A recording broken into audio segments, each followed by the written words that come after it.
Seja bem-vindo a mais um episódio do Lamparina Podcast.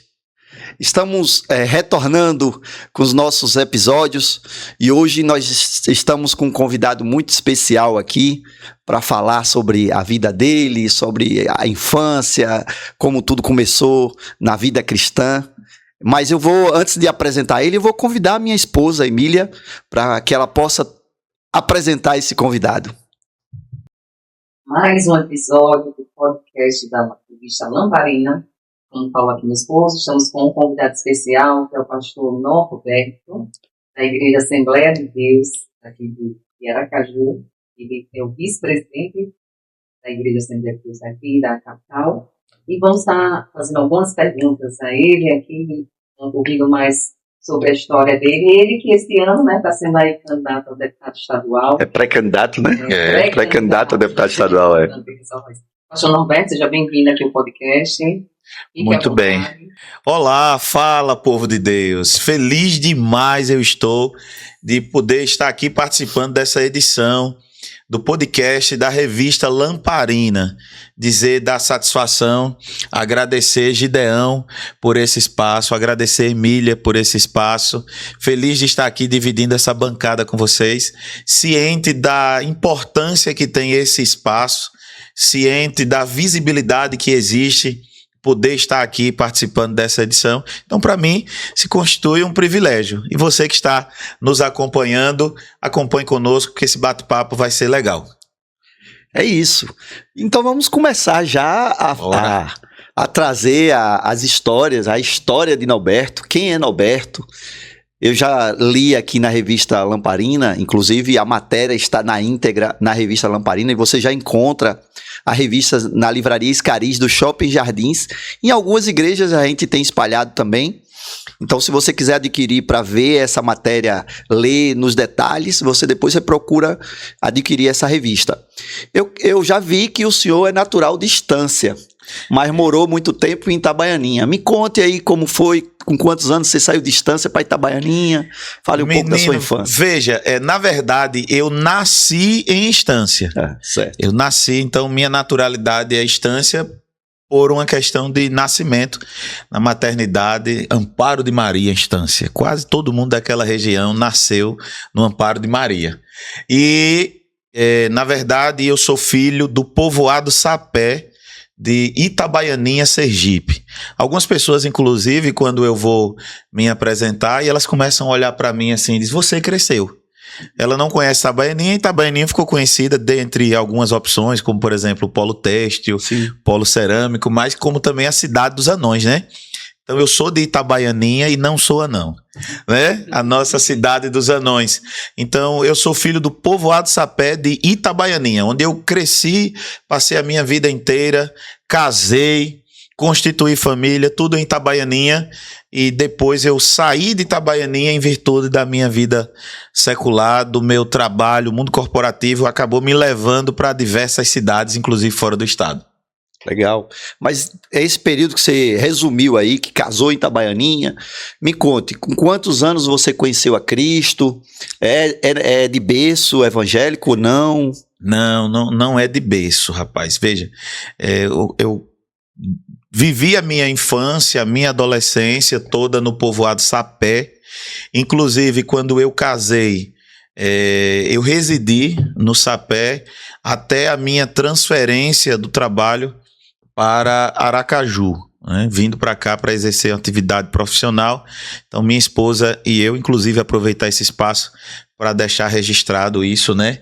A minha esposa, Tânia, quem eu amo, e a mulher mais bonita, com todo respeito, Emília, ela que está aqui, a mulher mais bonita que existe nesse planeta, minha esposa, Tânia. Então, nós acabamos vindo para Aracaju. A minha conversão, ela se deu já na minha juventude. Quando da minha infância, eu frequentava a igreja.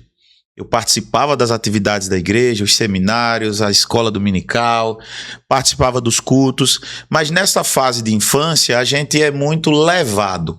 Sim. Né?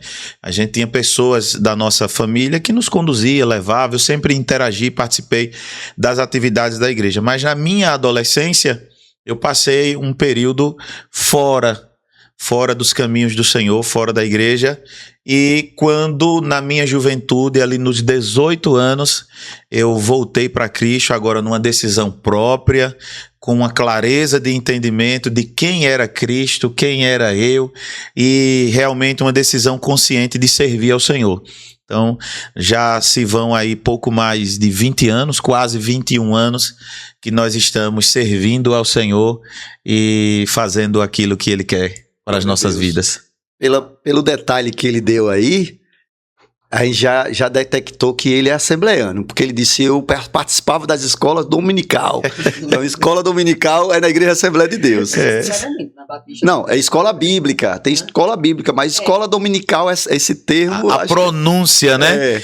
Na verdade, muitas igrejas têm o hábito de fazer a escola bíblica. Alguns fazem aos sábados, sim. Outros fazem no domingo, mas geralmente é escola bíblica. E realmente a Assembleia de Deus tem essa nomenclatura, né? A escola dominical.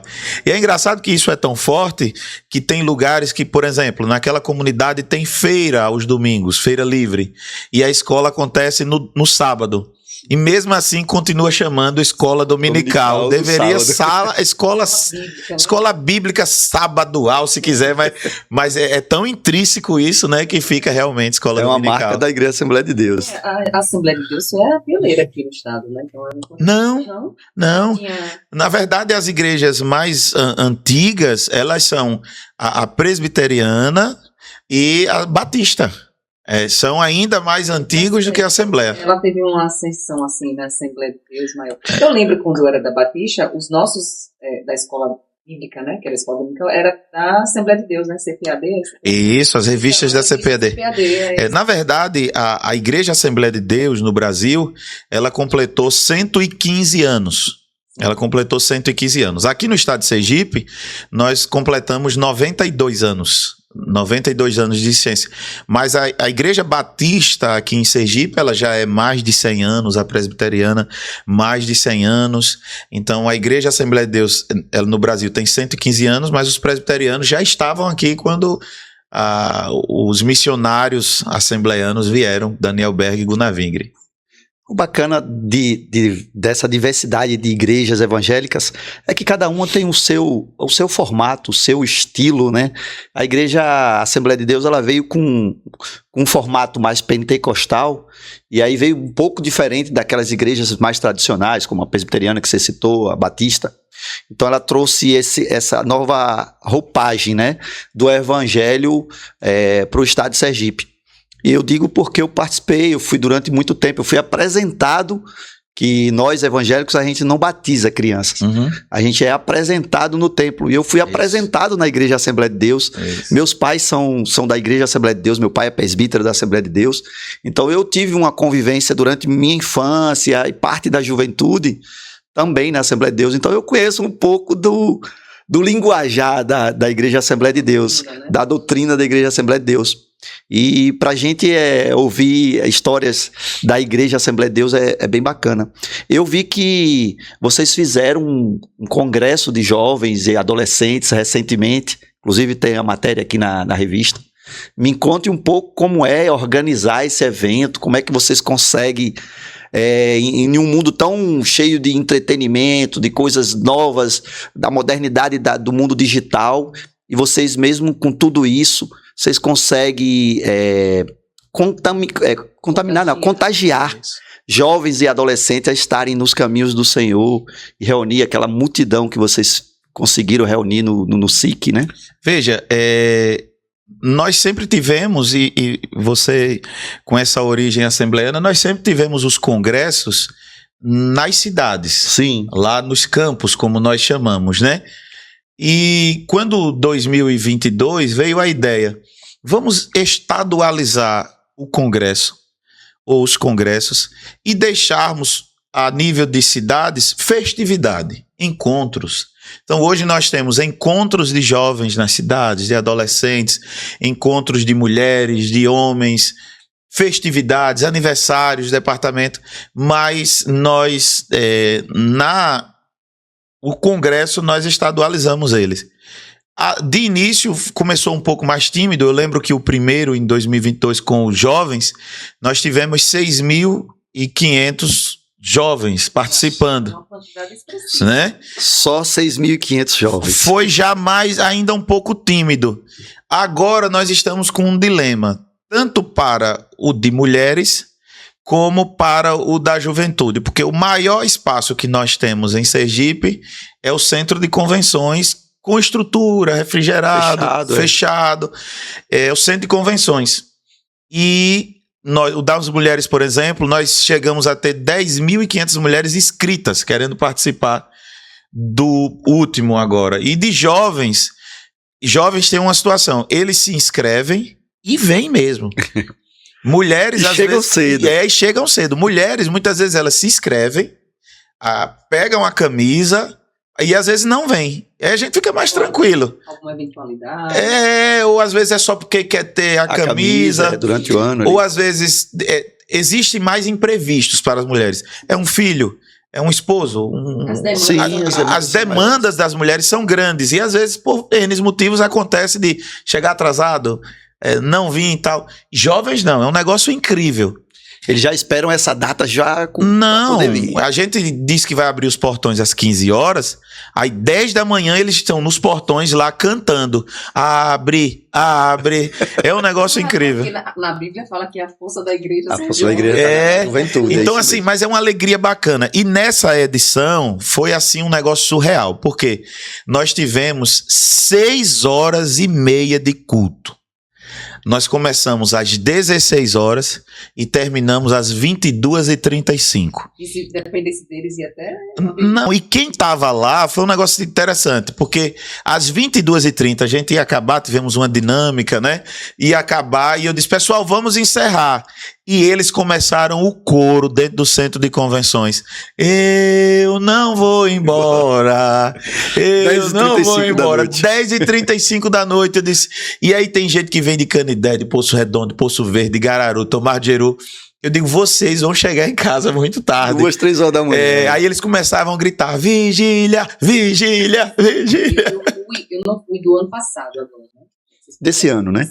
Não, pro ano passado. Você foi pro. A O gente de foi pro jovens? de jovens o ano passado. Não, eu fui pra eu fui E pra fomos ano pro de mulheres o ano esse ano. isso mesmo. O de mulheres foi em novembro. Então foi o ano passado que a gente foi E também. o próximo de mulheres já estão se inscrevendo. Vai ser agora 30 e 31 de outubro.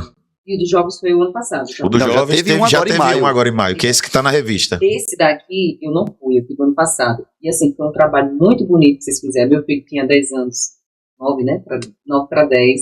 Ele chegou e disse assim, mãe, eu não sei se eu tô com medo ou se eu tô feliz. Porque naquela hora de chamar os jovens lá pra frente, fizeram aquele trabalho, a gente presenciou Um muito. trabalho de libertação, né? E Muitos jovens sendo libertos, ali aquelas manifestações. Eu não sei se eu tô feliz, mãe, ou se eu tô com medo. Eu disse, não, olha, Fique pra você feliz, ver, aí a existe manifestação. um mundo espiritual. É. Então, assim, aquele trabalho que vocês fizeram ali foi muito bonito. Você vê que é alguma coisa assim, algo espiritual, não é algo só para mostrar a sociedade. Não é algo Não. só de que a gente costuma dizer que é de oba-oba. Na verdade, você tem um momento ali do evento em si, mas vocês têm uma constância E você vê, em assim, instruir os jovens a terem uma comunhão com Deus, né, com o Espírito Santo. o futuro, né, desses jovens, Isso. né? Trabalhos ali, pessoas presas espiritualmente, né? E sendo libertas. O que aqueles jovens vão ter daqui para frente, né? A mudança de vida.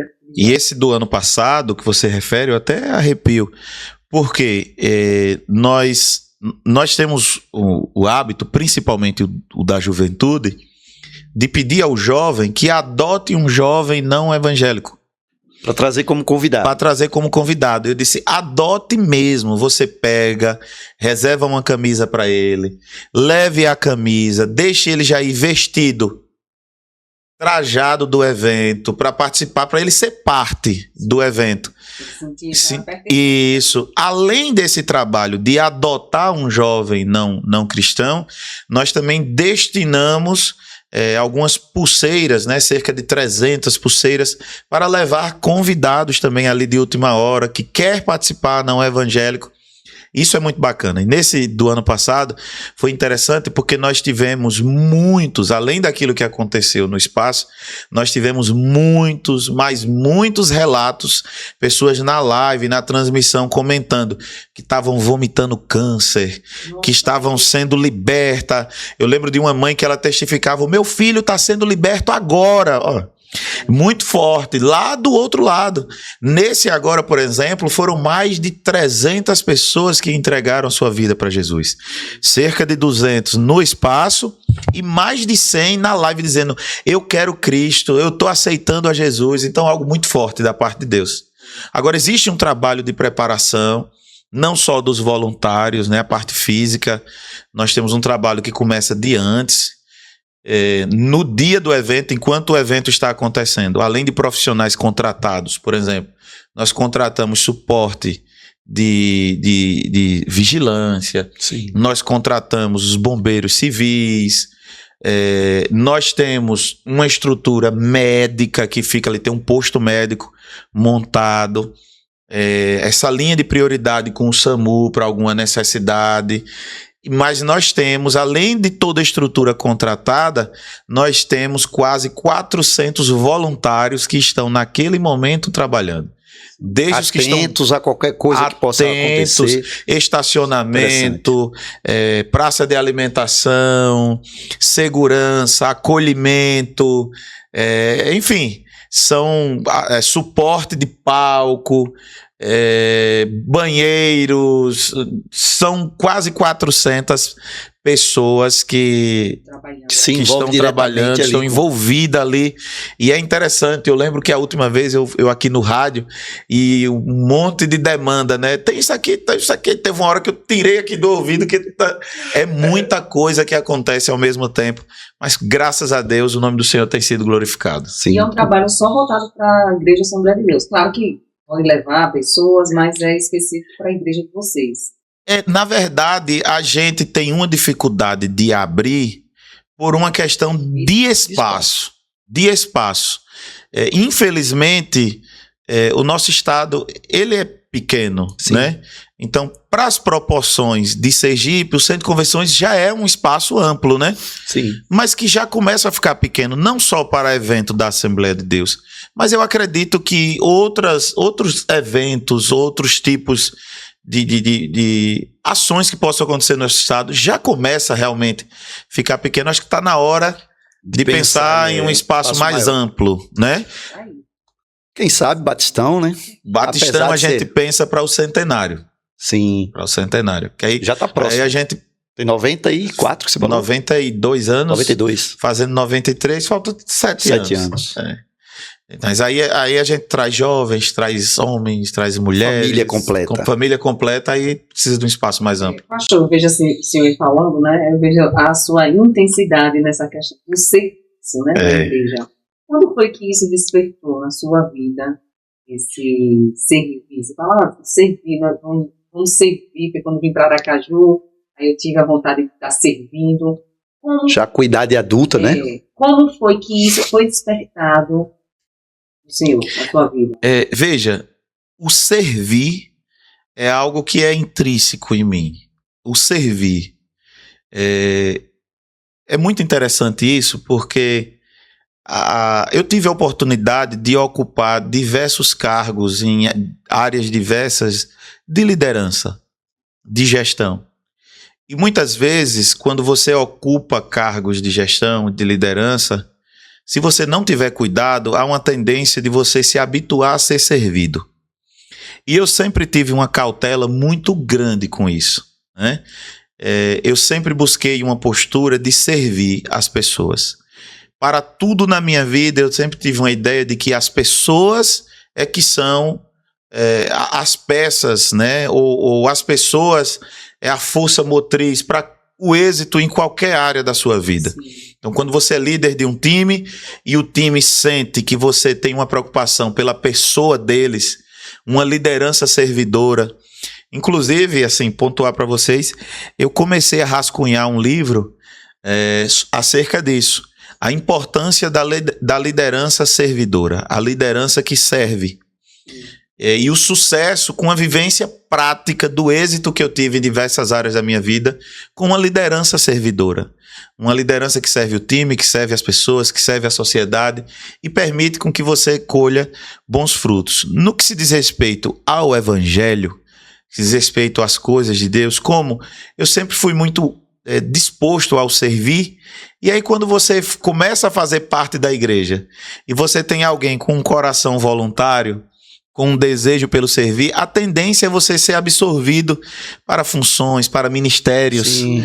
e começar a desempenhar atividades. Então, teve um fato que foi curioso comigo, eu ainda na juventude solteiro, eu estava com 7 funções de coordenação na igreja. Eu coordenava jovens, eu coordenava evangelismo, eu coordenava missões, né? E era aquele negócio assim, tão intenso, mas eu sempre... Você era casado? Não era. Tinha mais tempo. Eu sempre sentia muito prazer em relação a isso. Eu lembro uma fase da minha vida que eu era obreiro, né? Pastor em Itabaiana, era o pastor em Itabaiana, e trabalhava aqui em Aracaju. E muitas vezes eu chegava em Itabaiana já muito tarde. E a minha esposa dizia, hoje você não vai não, né? Eu disse, vou, que Deus não pode sentir falta de mim lá. Né? Deus não pode sentir falta de mim lá. Eu sempre fui muito intenso com as coisas de Deus. E isso aconteceu, inclusive, quando da minha chegada a Aracaju para desempenhar as minhas atividades aqui. E a gente começou a desenvolver diversos projetos, diversas ações, pôr em prática um monte de coisa devido a essa inquietude. Aqui na revista você conta alguns trabalhos que vocês fazem, né, lá na Assembleia, desde a parte do empreendedorismo, né, vocês sempre estão trabalhando de herança. Semente do bem, né? Semente. Nós temos... Já é um outro projeto, né, que é Semeadores do Bem. Isso. Quer falar mais um pouco sobre ele? Você trabalha também com as crianças, né? Aqui. Só antes dele falar aqui, até porque me veio ele falando ali, e dizendo, a esposa, eu chegava de Aracaju, ela dizia, hoje não vai não. Eu acho que para uma pessoa tão ativa, que tem esse prazer de servir, que tem esse número muito grande de serviço na igreja, de ministérios, tem que ter uma companheira que fale a mesma língua, que diga, não, vamos junto. Porque é desafiador para você, como pastor, até como líder de algum ministério, você na igreja, o serviço ao Senhor, através do serviço à igreja.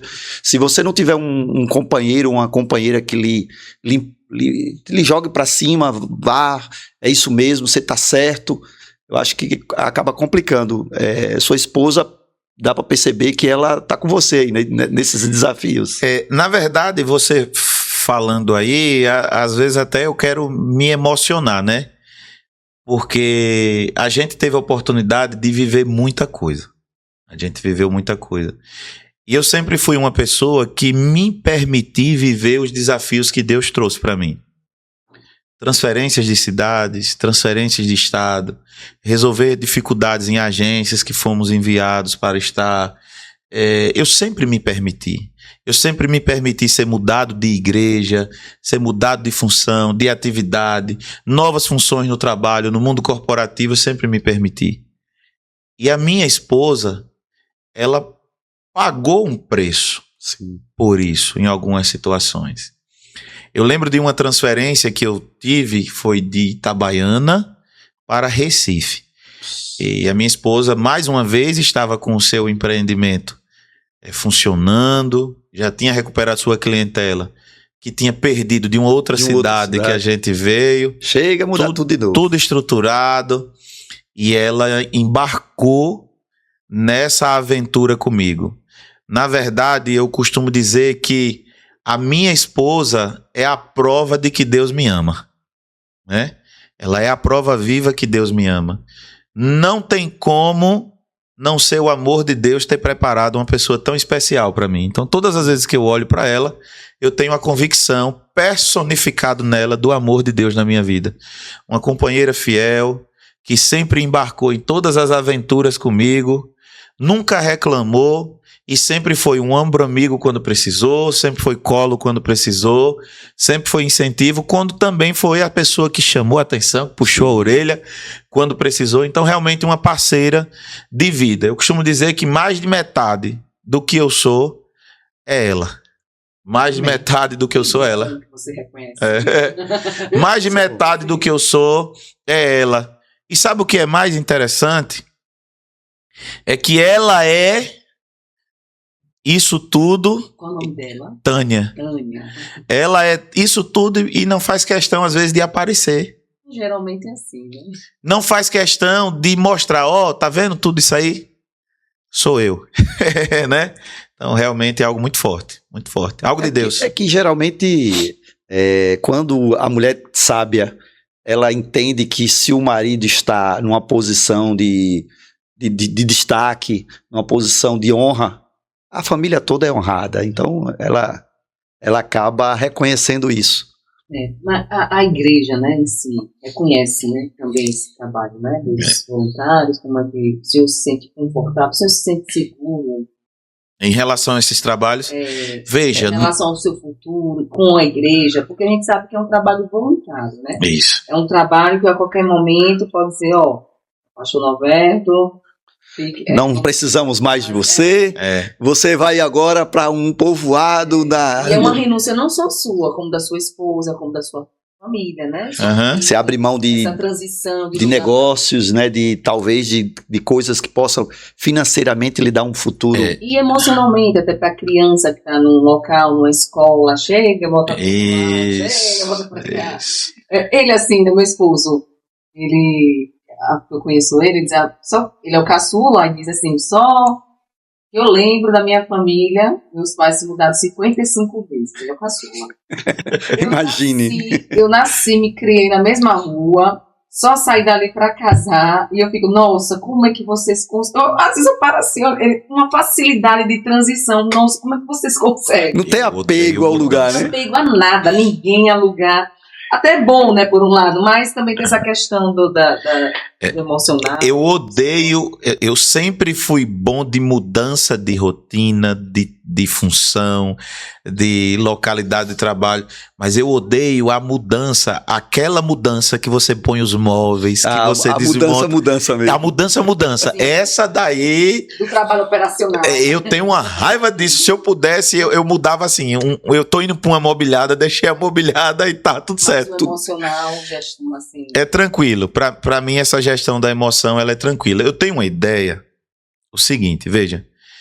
A melhor fase da minha vida, pra mim, é sempre a que eu estou. Sim.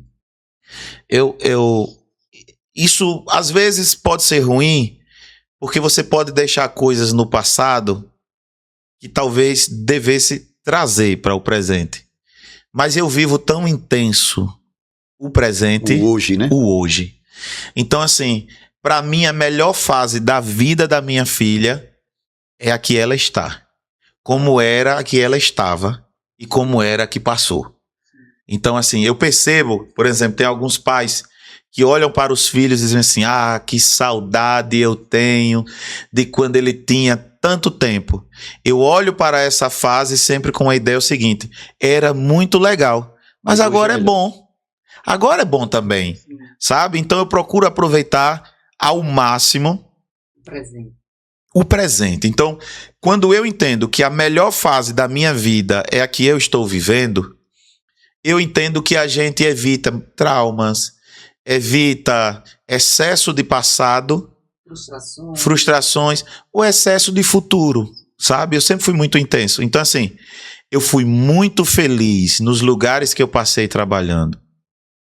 Eu vivi intensamente cada realidade. Eu tive o privilégio de conhecer todas as cidades de Sergipe. Ou trabalhando, morando, ou trabalhando, passando, né? E viver algumas experiências. Então eu olho, por exemplo, eu trabalhei em Tobias Barreto, ali na agência de Tobias. Eu olho para Tobias Barreto e digo, rapaz, como foi bacana aquela fase. Trabalhei em Boquim. Era muito intenso. Às vezes eu chegava às 7 da manhã, era expulso pelo vigilante. Bora, que tá na hora. E aquela aquela satisfação de estar ali. Eu lembro quando eu fui para Recife, conhecia nada de Recife. Cidade grande. Era um trânsito horrível. Aí peguei uma moto, eu amo moto. Aí comecei a andar de moto no trânsito, acabou o estresse. Aí eu lembro que as pessoas, 2 meses depois que eu tava lá, as pessoas diziam assim: como você sabe disso? Você chegou aqui ontem, eu moro aqui, não sabia. Aí eu disse: porque eu tô amando Recife. Eu tô amando Recife. Então conhecer até as comunidades de Recife, para mim tá sendo prazeroso. Os restaurantes, as praias, o lugar que não pode banho, lá tem um negócio de tubarão, né? Onde não pode. Então eu sinto prazer. Voltei para Sergipe, estou em Aracaju. Feliz demais, cara. Eu não conhecia Aracaju como eu conheço agora. Lugares que não é onde costumeiramente todo mundo vai, mas que é bacana, que tem um povo bom ali e sempre viver intensamente as atividades que chegaram para nós, né? Por exemplo, nós estamos de 2023, final de 2023 para cá, nós chegamos de volta aqui e assumimos como diretor administrativo do Centro Administrativo da Assembleia de Deus do Estado de Sergipe. Estivemos como supervisor, né, das igrejas da nossa capital, como vice-presidente da igreja, mas alguém olhava e dizia assim: mas isso vai sobrecarregar. Eu disse: rapaz, isso aqui é muito massa. Isso aqui é muito legal. E começamos a colocar em prática um monte de coisa. Sabe aquelas coisas que você diz assim: se eu fosse, eu faria. Aí chegou o momento que eu era. Você chegou, e aí? Eu estava, disse: agora eu vou fazer. Né? Legal. E aí nós temos na direção da igreja um cara que é fenomenal. A mente dele é assim... eu costumo dizer que o chip dele é da Tesla. Né? O chip do pastor Leonardo é diferente demais. Ele não é normal. Ele não é normal. Ele tem uma mentalidade muito para o futuro. Ele não é do presente. Ele é uma pessoa que está sempre no futuro. Frente, né? Como nós vamos evoluir, como nós vamos melhorar, de que forma avançar a gestão, como trazer transparência, como botar projetos. Então, você trabalhar ladeado de alguém assim é muito bom, porque você traz um monte de ideia que parece que é loucura. E algumas até eram loucura mesmo. Mas ele botou um toquezinho assim, deixou de ser loucura e virou inovador. Né? Sim. Virou inovador. E aí começamos a botar em prática muita coisa. Eu lembro que nós criamos o Semeadores do Bem. O Semeadores do Bem, ele é um projeto que nele você tem alguns núcleos. Por exemplo, nós temos um núcleo que é o Cuidando de Quem Cuida. O que é o Cuidando de Quem Cuida? Nós decidimos tornar a igreja mais inclusiva para os neurodivergentes. E para você fazer isso, você tem que estudar sobre. Sim. E eu digo que o melhor ambiente de pesquisa é conversar com a mãe neurodivergente. É o dia a dia. Né? Começamos a conscientizar as pessoas que estavam ali, começamos a trazer especialistas para a palestra, começamos a fazer ambiente inclusivo na Igreja Kids, começamos a trazer esse viés. O que a gente observou? Nós precisamos desenvolver um trabalho real, um trabalho concreto para os neurodivergentes. Só que, dentro dessa experiência de campo, percebemos que não havia um cuidado para as mães. Sergipe hoje, inclusive, conta com alguns trabalhos sérios voltados para os neurodivergentes. Mas o que a gente observou? E os trabalhos que cuidam das mães? Nós não enxergamos. O que a gente fez? A gente rodou o estado de Sergipe, criando uma rede de apoio para as mães. Daí nasceu o Cuidando de Quem Cuida. E eu acho muito interessante que as pessoas, elas romantizam a maternidade atípica, mas de romântico não tem nada. O que nós encontramos? Mães cansadas, incompreendidas. Sim. Eu encontrei mãe que disse: Norberto, eu ia tirar a vida do meu filho e a minha, porque eu não suporto esse sofrimento, sabe? Sim. Então nós criamos uma rede de apoio e a partir daí nós começamos a prestar serviço. Estas mães, elas são acolhidas com atendimento psicológico e atendimento jurídico. E levamos diversas palestras em todas as regiões do estado para levar o empreendedorismo como uma porta de saída para essas mães. Por quê? Isso, porque muitas mães abriram mão das suas carreiras profissionais, abriram mães que inclusive tinham carreiras consolidadas, profissão, abriram mão para viver essa maternidade. E o empreendedorismo é uma porta de escape muito grande para autoestima e para rentabilidade. Então nasceu esse núcleo. Logo em sequência, nasceu um segundo núcleo, que é os Sementes do Cuidado. Então, os Sementes do Cuidado atende crianças e adolescentes neurodivergentes.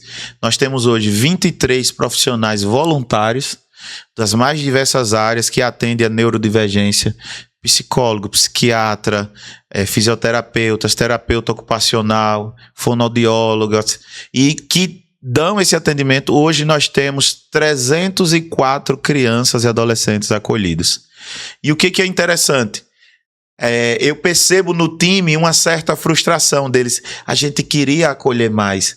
Só que o paciente neurodivergente, diferente das demais áreas da saúde, ele não recebe alta. Ele é um paciente de atendimento contínuo. Então, nós agora abrimos um processo de seleção para novos voluntários, porque para avançar precisa de mais voluntários. E não agregar com o que já tem, que eles já estão, né, nesse limite. Então, nós temos o atendimento. E sabe o que é legal?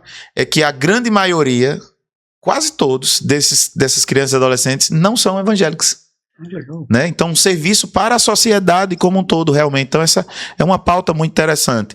Nós temos a nossa Agenda do Bem, que aborda mensalmente diversos temas que são sensíveis para a sociedade. Cada mês uma temática, cada mês uma realidade, desde o meio ambiente ao suicídio, à doação de sangue. Esse mês, por exemplo, nós estamos trabalhando o cuidado com os idosos. Né? Então, diversas atividades a gente desenvolve a cada mês. Nós temos o Multiplicadores da Esperança. Nós temos o próprio programa, né? Os Semeadores do Bem, que leva profissionais e pessoas que têm feito o bem, têm mudado, impactado positivamente a vida das pessoas e a sociedade. Multiplicadores da Esperança, por exemplo, é muito impactante. Nós temos uma equipe de cerca de 70 voluntários que vão todos os meses a uma determinada área do nosso estado e mudam a realidade quando eles chegam. Muito trabalho. Muita coisa. Projeto Joás, enfim, Sergipe para Cristo. E aí vocês aproveitam e levam uma palavra. E aí, palavra. Eu acho que o que muda o ser humano é isso mesmo. É um meio de chegar até...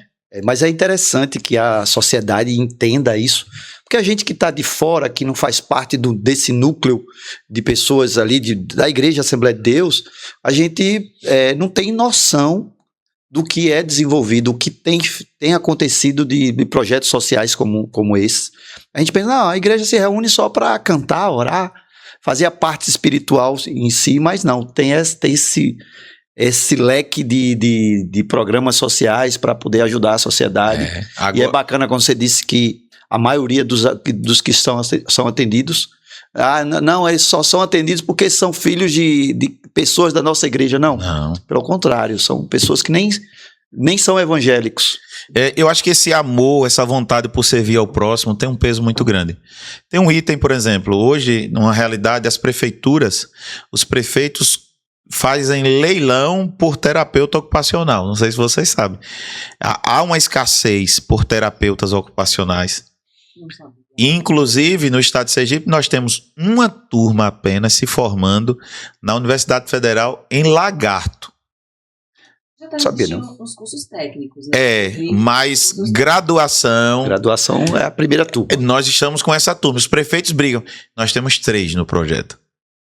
Legal. Então, veja, e isso não pode ser mais outra coisa que não seja a vontade, o desejo de servir ao próximo, de fazer a diferença. Esses trabalhos são voluntariados? Todo mundo voluntário, com termo de voluntariado, todo mundo com registro nos seus respectivos conselhos. A gente pega a cópia, cria a pastinha, tudo organizado. Agora nós estamos desenvolvendo uma parceria tem uma parceria com a Universidade Federal, a UFS, no intuito de trazer pessoas acompanhados, monitorados por eles para estágio, nós estamos ofertando são os cursos técnicos. Curso de formação mesmo, graduação, que estão chegando na fase de estágio E nós estamos ofertando o campo de trabalho para eles virem estagiar ou fazer extensão.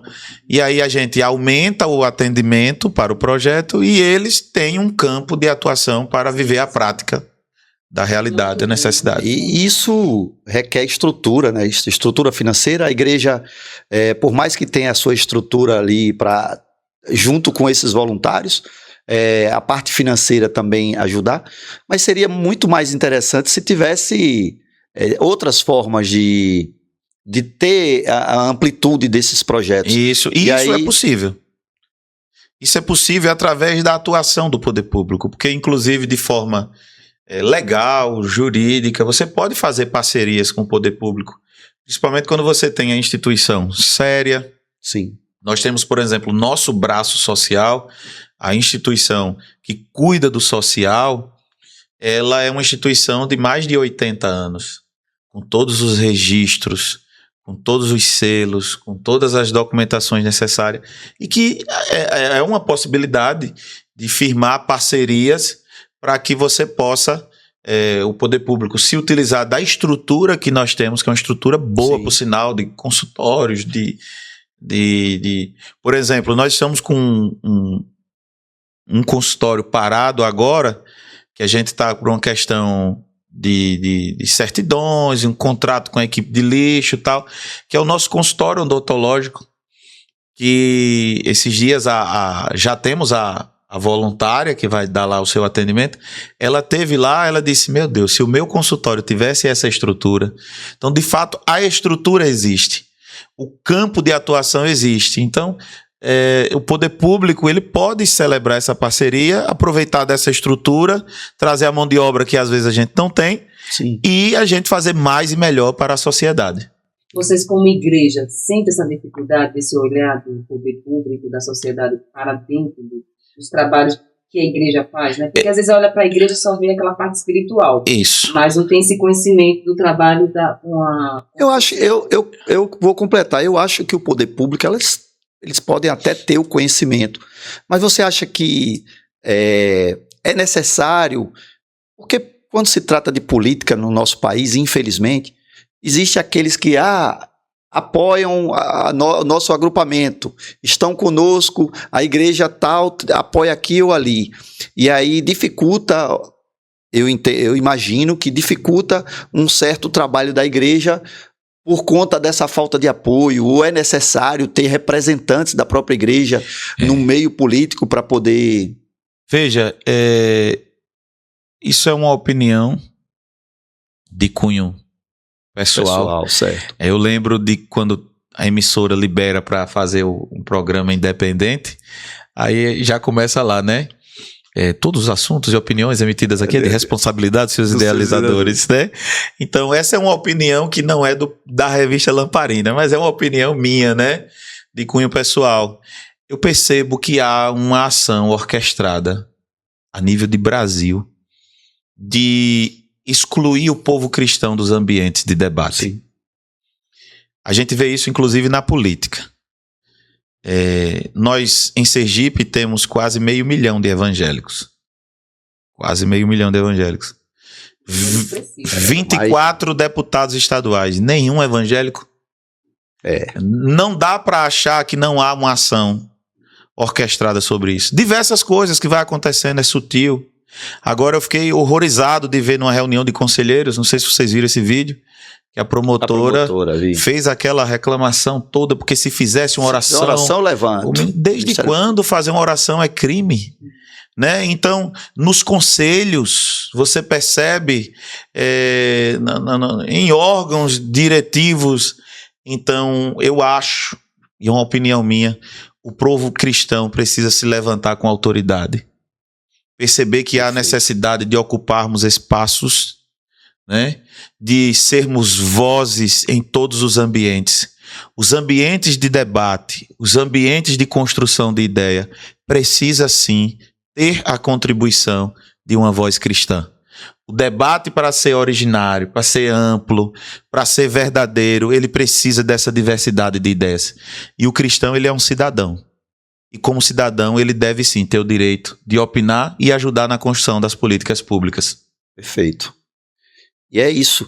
E aproveitando a deixa, o pastor Norberto, ele é pré-candidato a deputado estadual pelo estado de Sergipe na próxima eleição. Eu sei que é uma missão desafiadora, como sempre foi na sua vida, né? Mas está aí, você já, como você relatou agora há pouco, conhece todos os municípios, provavelmente em todos esses lugares que você passou, você deixou sua marca, seus amigos, as pessoas que confiam no seu trabalho. E é uma grande oportunidade de você, que já conhece o trabalho do pastor Norberto, dar mais esse voto de confiança, né? Para que esses projetos possam ser ampliados, possam atingir um número bem maior de pessoas. E eu queria que você falasse um pouco sobre esse desafio que lhe motivou a sair. Na verdade, não precisa sair, né? Eu não sei como é que funciona a Assembleia. Vocês deixam o cargo? Na verdade, não há uma... quando você está como titular de um campo, por exemplo, o pastor da cidade de Salgado. Sim. Se ele vai ser candidato, ele se afasta da atividade lá. No meu caso, as minhas atividades, elas estavam muito mais administrativas, de gestão e de acompanhamento. Então, eu não precisei deixar um campo, né? O pastoreio.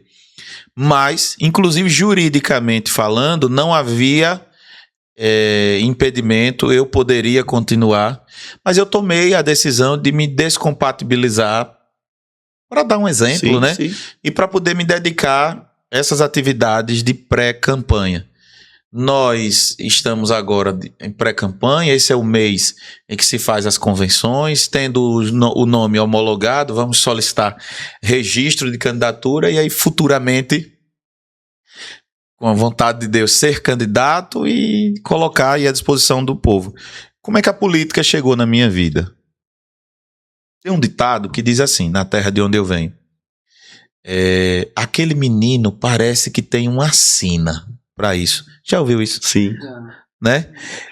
Isso fala de destino, né? Sim. É como se estivesse falando de predestinação. Sim, sim. Essa pessoa parece ter uma vocação para isso. E a política aconteceu comigo. Eu recebi 3 outros convites para ingressar na vida pública partidária. E eu recusei. Eu neguei as outras 3 vezes que fui convidado para isso.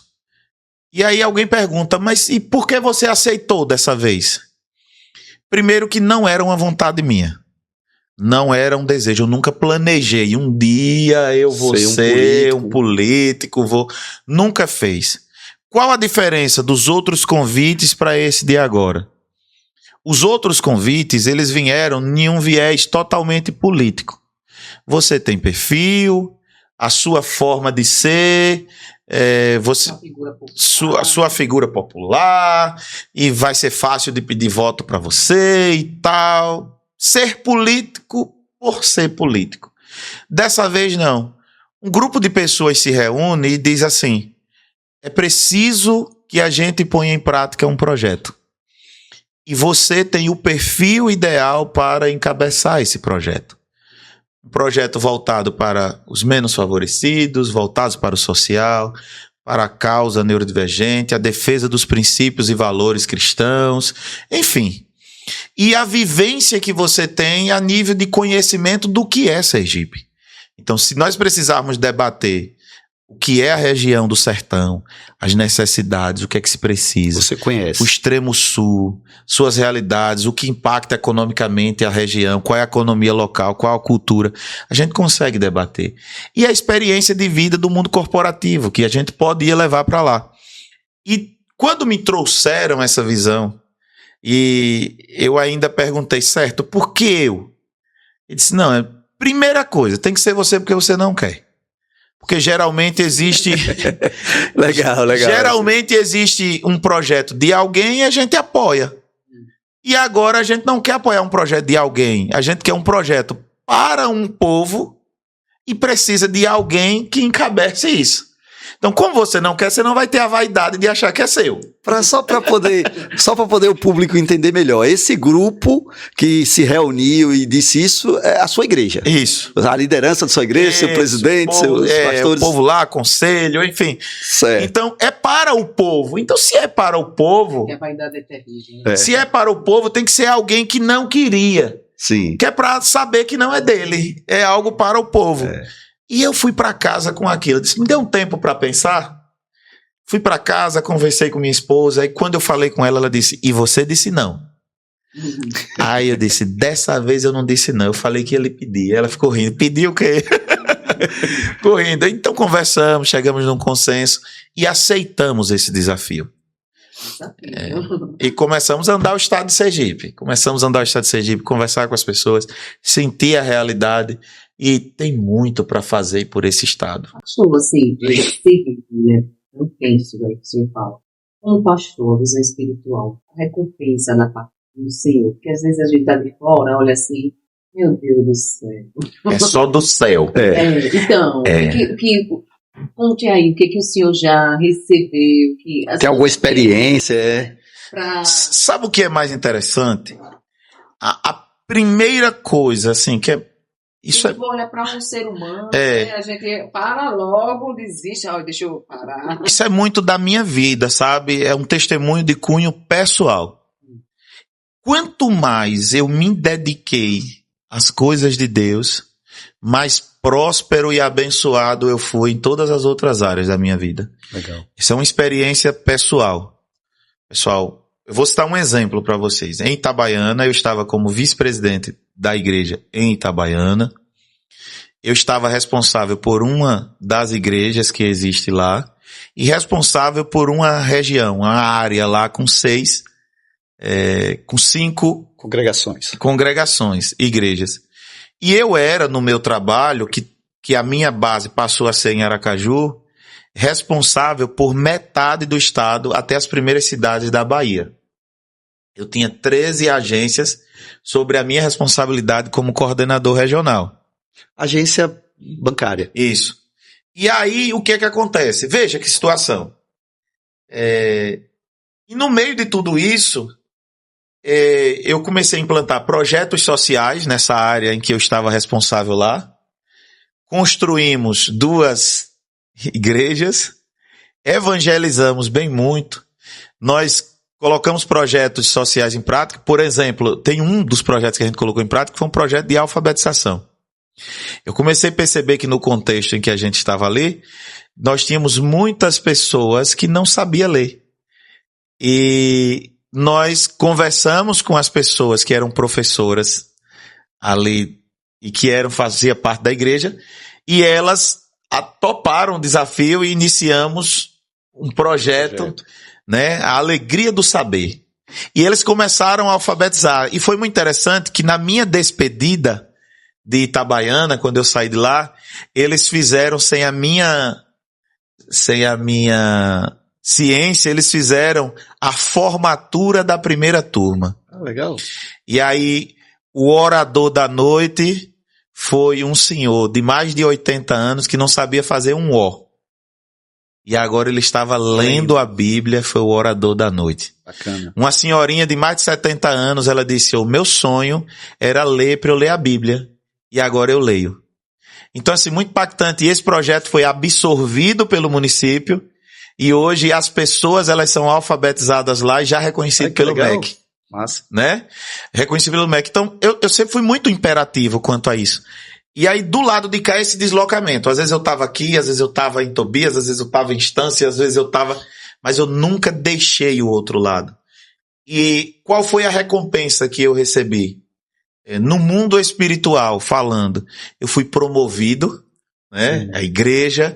E no meu trabalho, na minha vida secular, eu alcancei funções, salário e status que nunca... Sabe quando você é adolescente, na sua infância, você nem imagina. E você sonha, tipo assim, se um dia eu arrumar um emprego, tiver um trabalho que eu ganhe tanto, eu achava assim, eu passei a ganhar muito mais do que o que eram meus sonhos. Num status que eu nunca imaginei, lá a gente era mais de 6.500 funcionários, só existiam 18 na minha função. Eu era um dos 18. Então, qual é a experiência que eu tenho? Quanto mais eu me dediquei às coisas de Deus, mais Deus cuidou de todas as outras áreas da minha vida e me fez prosperar. Eu tenho uma família linda. Eu tenho uma filha que é o maior presente que Deus deu na minha vida. Maravilhosa, que me enche de orgulho, de satisfação, sabe? Deus me deu coisas que eu achava que eu nunca ia ter. Coisas que eu tinha medo de nunca conquistar, Deus me fez conquistar, alcançar lugares que eu nunca imaginei alcançar. E eu acho que isso é a maior recompensa da terra que a gente pode ter. E no céu, com certeza, é incomparável, porque lá tem coisas que são inefáveis e que nós iremos usufruir, né? São as recompensas que vêm da parte de Deus. O galardão, nós vamos receber lá. Né? Glória a Deus, é isso mesmo. Pastor, estamos chegando ao final do nosso episódio de hoje. Rápido, né? É rápido, a conversa boa e vai fluindo. Mas eu queria que o senhor deixasse umas considerações finais, um recado para os jovens que estão tendo a oportunidade de nos assistir. O que é que o senhor tem para dizer para esses jovens, esses projetos que virão aí para frente, através desses projetos? Deixe uma palavra final que o seu coração desejar aí para esses jovens. Eu quero, primeira coisa, agradecer a Deus. Agradecer a Ele pelo dom da vida, pelas oportunidades que Ele me permitiu viver.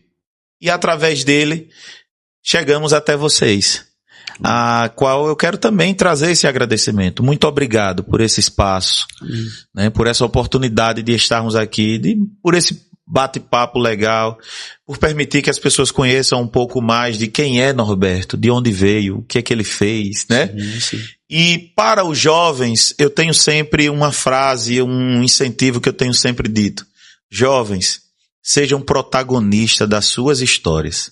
Seja protagonista do seu futuro. Não aceite menos do que o protagonismo. Vocês são as pessoas que estão sendo preparadas para ocupar lugares de destaque, para ocupar lugar de protagonismo. Façam isso por vocês e pela sociedade que vocês irão construir para o futuro. E dentro desse ponto de vista, que nós estamos a esse desafio de pré-candidatura, inclusive eu tenho muitas ideias voltadas para os jovens, em outra oportunidade nós vamos falar isso. Jovens, inclusive, que estão saindo da universidade, não estão conseguindo emprego na sua área de formação. Por quê? O jovem, ele tem uma mente atual, ele pensa uma visão de futuro e eles precisam estar em lugares de destaque, em lugares de protagonismo, tá certo? Então que Deus abençoe sua vida, sua casa, sua família e o seu futuro. Muito obrigado por tudo. Amém. Não deixe de seguir nossas redes sociais.